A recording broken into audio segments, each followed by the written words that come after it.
नमस्कार, आप देख रहे हैं 4 PM और मैं हूं आपके साथ निधि मिश्रा। जैसा कि आप सभी जानते हैं कि आने वाले समय में 2024 में लोकसभा चुनाव होने हैं। ऐसे में सभी पार्टियां अपने अपने स्तर पर तैयारी शुरू कर चुकी हैं, फिर चाहे वो भारतीय जनता पार्टी हो, कांग्रेस हो या फिर आम आदमी पार्टी हो। जी हाँ, आम आदमी पार्टी लगातार, क्योंकि आने वाले समय में पार्टी को किस तरह से चुनाव लड़ना है, प्रदर्शन करना है, उसकी रणनीति पूरी तरह से तैयार कर रही है, मंथन कर रही है कि भारतीय जनता पार्टी को किस तरह से, हमें ऐसे कौन से बिंदु हैं जिसमें हम भारतीय जनता पार्टी के सामने खड़े हो सकते हैं।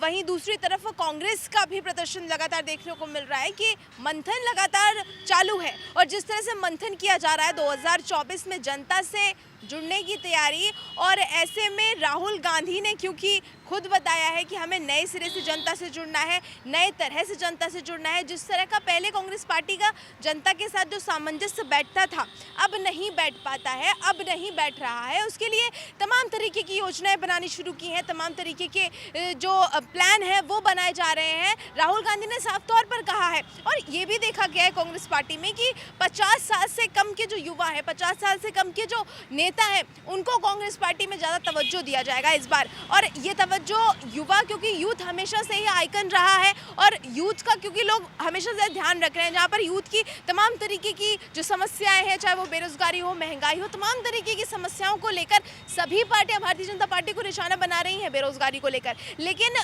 ऐसे मुद्दे पर, क्योंकि 2024 का मुद्दा आने वाले समय में जो चुनाव में युवा महत्वपूर्ण जो भूमिका है वो अदा करेगा और इसीलिए शायद कांग्रेस को भी ये बात पूरी तरह से समझ में आ गई है, इसीलिए युवाओं को तवज्जो देने की जो तैयारी है वो शुरू कर दी है। लेकिन आज हम आपको बात बताने वाले हैं आम आदमी पार्टी की। केजरीवाल क्योंकि लगातार केंद्र सरकार के और राज्य सरकार के सामंजस्य आम आदमी पार्टी का बैठता ही रहता है और लगातार कटाक्ष और वाद विवाद चलते रहते हैं। ऐसे में केजरीवाल ने भारतीय जनता पार्टी पर जमकर हमला बोला है। हमला क्या बोला है? हमला बोला है कि भाई देखिए, जब तक चुनाव थे, जब तक चुनाव होने थे, तमाम तरीके के वादे करती है भारतीय जनता पार्टी, तमाम तरीके की जो है बातें सामने रखती है जनता के सामने कि हम ये देंगे, ये देंगे, ये देंगे, ऐसा करेंगे, वैसा करेंगे, लेकिन ऐसा नहीं होता। बुलडोजर को लेकर उन्होंने भारतीय जनता पार्टी पर कटाक्ष किया है। भारतीय जनता पार्टी को बोला है कि पहले आपने कहा था कि लोगों को जहां पर उनकी झुग्गी झोपड़ियां हैं, जिस तरह से, क्योंकि बुलडोजर लगातार देखने को मिल रहा है दिल्ली में कि जो कच्ची आवास हैं, जो कच्चे घर हैं, कच्चे मकान हैं, झुग्गी झोपड़ियां हैं, उसे हटाया जा रहा है। ऐसे में केजरीवाल ने जो जनता का दर्द है वो सामने रखा है, कहा है कि भाई जो व्यक्ति है, जो आम आदमी लगातार क्योंकि बता रहा है कि मैं 40 साल से यहाँ पर रहता हूँ, 40 साल से मैं इस काम को कर रहा हूँ, 40 साल से मैं यहीं पर हूँ, मेरे कागजात देख लीजिए, मेरी तमाम तरीके की दस्तावेज देख लीजिए कि मैं सही सच बोल रहा हूँ। लेकिन ऐसे में भी उन पर बुलडोजर चला दिया जाता है। तो इस सभी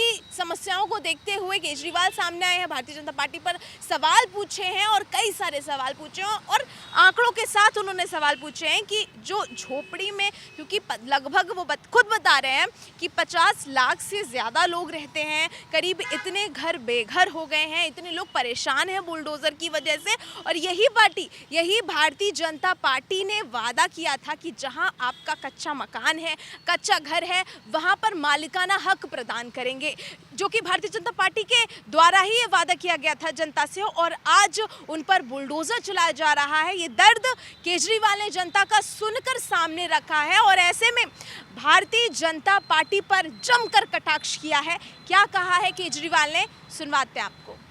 जिस तरीके से अतिक्रमण को हटाया जा रहा है, ना कोई कागज़ हैं, ना किसी को मौका दिया जा रहा, बुलडोज़र बस लेके किसी भी कॉलोनी में पहुंच जाते हैं और किसी का भी घर तोड़ने लग जाते हैं, किसी की भी दुकान तोड़ने लग जाते हैं। वो आदमी कागज़ लेके खड़ा है सड़क के ऊपर, चिल्ला रहा है, दया की भीख मांग रहा है कि मेरे कागज़ तो देख लो, मेरे पास हैं कागज़, मेरे पास हैं, मेरा जो ये है ये इलीगल नहीं है, ये इनक्रोच नहीं है, मैं कई 40 साल से यहाँ पे रह रहा हूँ, मेरे पास कागज़ भी हैं। कोई कागज़ नहीं देखे जा रहे, बस बुलडोज़र चलाया जा रहा है। ये तो सही नहीं है। जिस तरीके से हटाया जा रहा है हम उसके खिलाफ हैं और जिस स्केल के ऊपर इन्होंने प्लानिंग कर रखी है, इनकी प्लानिंग है कि दिल्ली की सारी कच्ची कॉलोनियों को तोड़ा जाएगा। दिल्ली की कच्ची कॉलोनियों में लगभग 50 लाख लोग रहते हैं। इनकी प्लानिंग है कि दिल्ली की सारी झुग्गियों को तोड़ा जाएगा। दिल्ली की झुग्गियों में लगभग 10 लाख लोग रहते हैं। इसके अलावा 3 लाख प्रॉपर्टीज़ की ऐसी इन लोगों ने लिस्ट बना रखी है जहाँ पे इनका कहना है किसी ने नक्शे के इतर, जिन लोगों ने, किसी ने बालकनी थोड़ी बना ली, किसी ने एक कमरा अलग बना लिया, किसी ने इस किस्म के सारे पार्टली उन एनक्रोचमेंट्स को तोड़ा जाएगा। 63 लाख लोगों पे बुलडोज़र चलेंगे। मैं समझता हूँ ये आज़ाद भारत का सबसे बड़ा विध्वंस होगा, सबसे बड़ा विध्वंस होगा। ये तो सही नहीं है। चुनाव के पहले भारतीय जनता पार्टी ने कहा था कि कच्ची कॉलोनियों के लोगों को मालिकाना हक दिलाया जाएगा। चुनाव के पहले इन्होंने कहा था जहां झुग्गी वहीं मकान बना के दिए जाएंगे, और अब चुनाव के बाद ये इनको सबको तोड़ने के लिए आ गए। ये तो सही नहीं है। तो केजरीवाल ने साफ तौर पर बोल दिया है कि जो जनता है, क्योंकि दिल्ली में लगातार बुलडोज़र देखने को मिल रहा है और बुलडोज़र की जो गाज है वो लगातार देखने को मिल रही है, और ये केजरीवाल खुद भी मान रहे हैं कि भारतीय जनता पार्टी लगातार जो जनता है उसको, उस पर बुलडोज़र चला के उसको परेशान करने का काम कर रही है। लगभग 50 लाख से ज़्यादा जनता है वहाँ पर रह रही है, गरीब है, परेशान है। और ये भी उन्होंने इस बात का भी बात रखी है कि हम जिस तरह से, क्योंकि हम शिक्षा पर बहुत काम कर रहे हैं, हम पानी को लेकर काम कर रहे हैं, हम बिजली को लेकर काम कर रहे हैं, तमाम तरीके की समस्याओं का निवारण कर रहे हैं।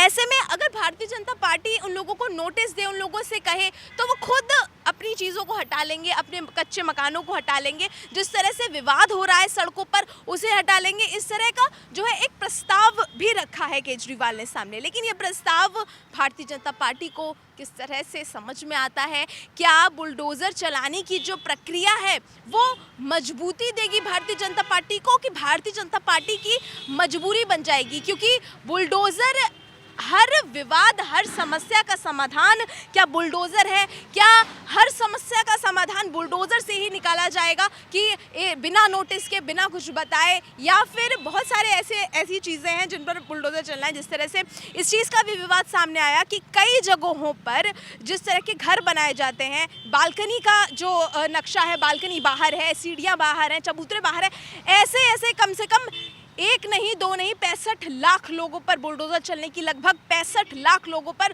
बुलडोज़र चलने की जो योजना है भारतीय जनता पार्टी की, वो खुद जो दिल्ली के सीएम हैं केजरीवाल बता रहे हैं। केजरीवाल लगातार भारतीय जनता पार्टी पर कटाक्ष कर रहे हैं। ऐसे में जो बुलडोज़र प्रणाली निकाली है भारतीय जनता पार्टी ने, वो मजबूती बनेगी, मजबूरी बनेगी। ये सब आप देखेंगे सिर्फ और सिर्फ 4 PM पर। मैं निधि मिश्रा, नमस्कार।